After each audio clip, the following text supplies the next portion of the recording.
Já vás zdravím, kamarádi. Kdo sledujete moje videa, tak jste si asi všimli, že jsem se trošku odmlčel, protože za prvý je pořád vedro jako kráva a v tom vedru se toho nedá moc dělat, aspoň já to tak mám. A za druhý, ono se toho tolik moc teďko nedělo. A je mi takový blbý sem dávat natáčet videa, jak furt jsme všichni na poli a trháme plevel. Takže jenom v krátkosti vám ukážu pár drobností, co se teda udělalo. Takže pokračujeme s elektrikou, elektrikáru už tomu dává trošku nějakou fazonku, aby to dostalo tu správnou podobu, aby tam nebyl ten drátěný chaos. Takže pokračujeme s elektrikou. No a když se mi chce, když je to velký vedro a nechci se pařit na sluníčku, tak jdu prostě pokračovat do sklepa, kde jsme vyřezali zbytek z těch starých trubek od topení. Dneska je pátek, v pondělí přijede topenář se na to podívat, navrhnout, co a jak budeme dělat. No a tady sundávám, jelikož v tom sklepě, jak už jsem říkal, je tady prostě vlhko, tak sundávám tu omítku, protože mi připadá, že ta vlhkost se všechna drží hlavně v té omítce. A chci to nechat pořádně vyschnout, což bude samozřejmě trvat třeba půl roku, několik měsíců, uvidíme, jak to bude, co se tady bude dít. Protože tam, kde jsem to očistil, tak mně přijde, že ty cihly krásně vysychají a už tady není ani tolik ta vlhkost cítit. Jo. Samozřejmě, že se větrá, tak ono je to jedno s druhým, ale tohle ten humus, co tady prostě odpadává, nechci to uspěchat honem sem cpát nějaký sanace nebo Bůh ví co všechno. Chci to prostě nechat na ty cihly a když to bude fungovat, když to bude dejchat, nebude to vlhký, tak to úplně v klidu nechám normálně jenom na těch cihlách přiznaný. Nemám potřebu tady dělat nějaký krásný nahozený zdivo, je to prostě sklep. A jestli to bude dejchat, nebude to tolik mokrý, tak budu maximálně spokojený. Jestli máte někdo zkušenost, vy co koukáte na ta moje videa, jestli máte někdo zkušenost s takovýmhle sklepem pod úrovní baráku, napište mi do komentáře, jak jste to řešili. Jo, tady je vidět, že je izolace.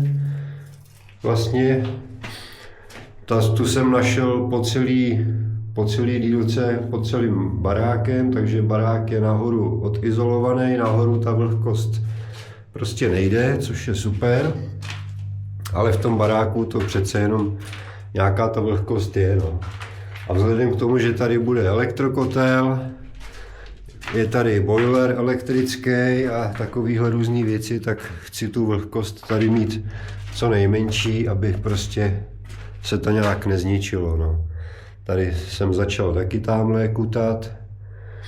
Takže když je chvíle a je to nejhorší vedro, že se nedá vydržet ani venku, tak si zalezu se zbíječkou tady do sklepa a tady si dělám bordel. No. Tak to vidíte, hrabeme se ve sklepě, sundávám tam starou omítku vlhkou ze zdí. Přijde mi už jenom, jak ta vlhká omítka se vynosí z toho sklepa, tak je tam úplně jiný vzduch. Jako kdyby opravdu veškerá ta vlhkost se držela v té hnusné omítce, která někdy padá skoro sama z té cihlové zdi. Jo. Opravdu, jestli s tím máte někdo nějakou zkušenost, řešil jste takhle lehce vlhký sklep, ona tam není nikde, že by tam tekla voda prostě, ale ta vlhkost tam cítit je to prostě pod úrovní země.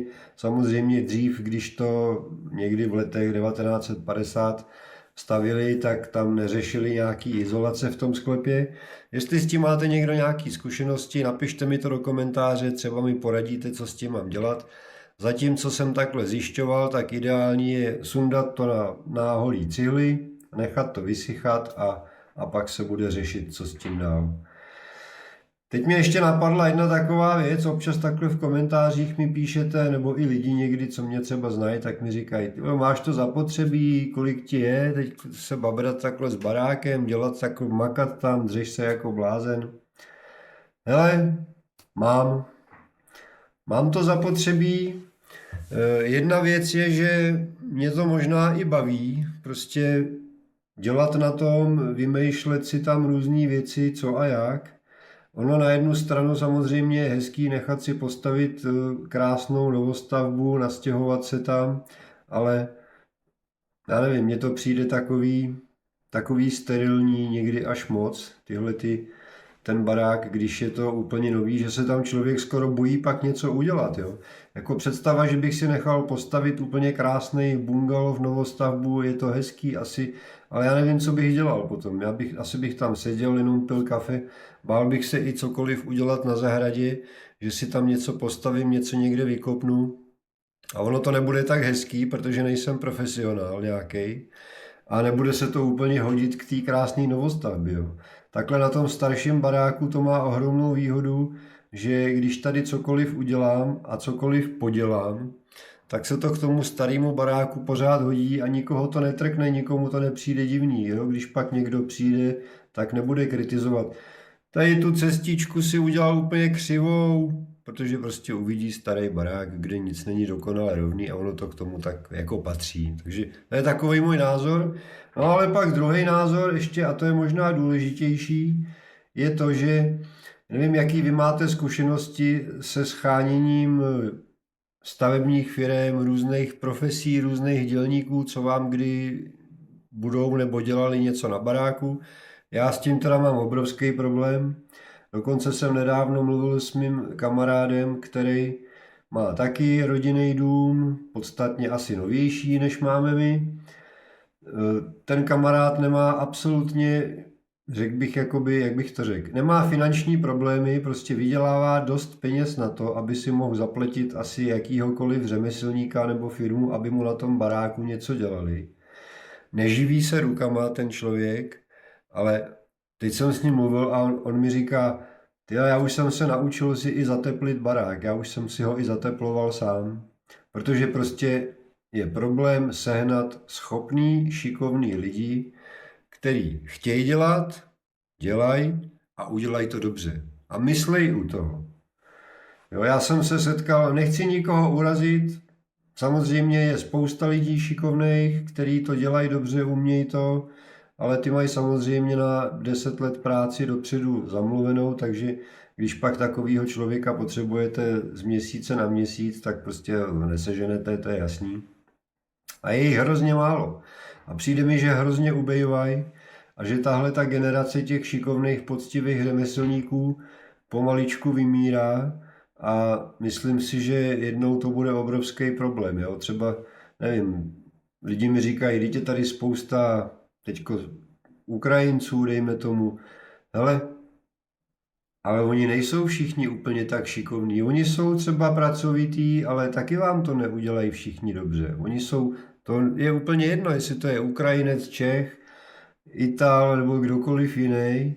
Prostě buď ten člověk chce dělat, je šikovnej, má to v těch rukách, anebo prostě dělá jenom, aby vydělal nějaký peníze a udělá to tak, aby to nějak udělal a vy už ho nikdy neuvidíte a pak z toho budete nešťastný. Jo. My zatím jediný, co jsme si tady nechali udělat, tak byly vlastně ty plastové okna, to nám dělali Svět oken. Hele, okna dobrý, okna jsou v pohodě, ale kdybych měl nějak zhodnotit práci těch dvou zedníků, co potom přišli zadělávat ty špalety, to, jak to oblepili polystyrenem a jak to ve finále potom zamázli maltou, jakoby už, aby to bylo hezký, tak to prostě zdaleka hezký není. Je to křivý jako prase, je to hrbatý. Takže to je problém prostě. Sehnat člověka, který vám dneska udělá něco doma, aby to bylo hezký, pěkný a v pohodě, tak je to... Já s tím prostě mám problém. Takže já radši se spousta věcí takovejhle učím, patlám to sám, neříkám, že to mám všecko úplně nejkrásnější, to určitě ne, takovej frajer nejsem. Dělám to 3x, 4x, možná 5x delší dobu než ten machr, který by to udělal raz, dva. No, ale prostě nějak si to udělám, no. Takže to je jenom taková poznámka k tomu, co takhle slýchávám, že jsem se zase pustil do rekonstrukce, že prostě se dřu na baráku a tak, no. Takže kromě toho, že mě to asi i baví, protože děláme na svým, děláme tady celá rodina, tak jeden z dalších důvodů je i to, že prostě fakt je problém sehnat šikovného řemeslníka.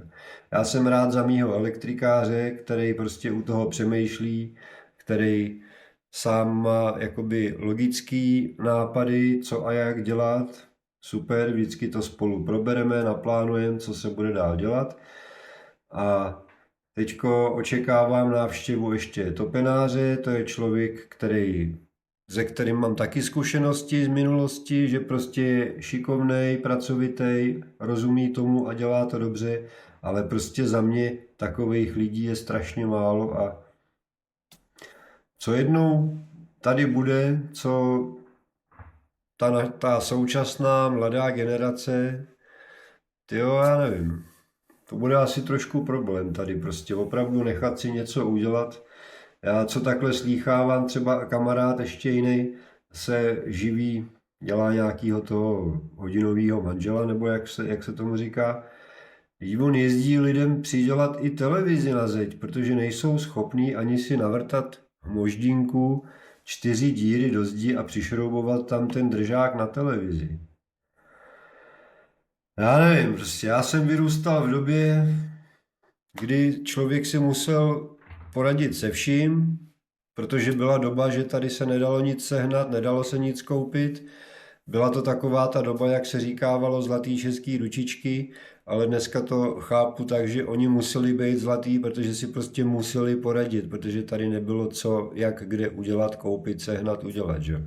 Dneska ta doba je jiná, dneska se spousta věcí dá koupit v obchodě, no ale ty zlatý ručičky, které potom to doma někomu přidělají, tak ty tady docela ubývají. Tak to je jenom takový můj názor. Nic, přejdeme radši k našim videím, nebudeme se tady pouštět do těchto debat. Takže sundávám vlhký jízdí ve sklepě a kromě toho jsme se pustili se Synátorem ještě do kopání drážky na kabel, co budeme tahat z garáže, nebo ze sklepa do garáže, kde se bude pokračovat s rozvodem té elektriky. Video je krátký, až nastřádám zase nějaký akce, co se tady dělo, tak udělám zase nějaký lepší, další video. Tak pokračujeme v práci na tahání nové elektriky a bude se tahat elektrika ze sklepa, z rozvaděče do garáže, kde se bude dělat nový rozvaděč. Aby se to mohlo v baráku tam konečně dodělat, zavřít a přepojit tu elektriku na to nový. Takže tamhle potřebujeme projet do sklepa, do baráku a udělat pořádnou rejhu, aby jsme tam dali chráničku a prostrčili kabely semhle do garáže. A z největší pravděpodobností tady v té garáži bude viset druhý nějaký slabší elektrokotel, protože tamhle ty vedlejší stavby plánujeme časem zobytnit, udělat z toho takový 2KK. A tady vlastně v kanceláři potřebujeme taky topení, takže tady bude druhý elektrokotel, který bude vytápět tyhle ty vedlejší prostory. Asi mi přijde blbost tahat to z jednoho kotle z baráku. Ten bude mít už sám co dělat, aby vyhřál ten barák, tak uvidíme, jak to budeme všecko zvládat. Mějte se krásně a zachovejte mi přízeň. Ahoj!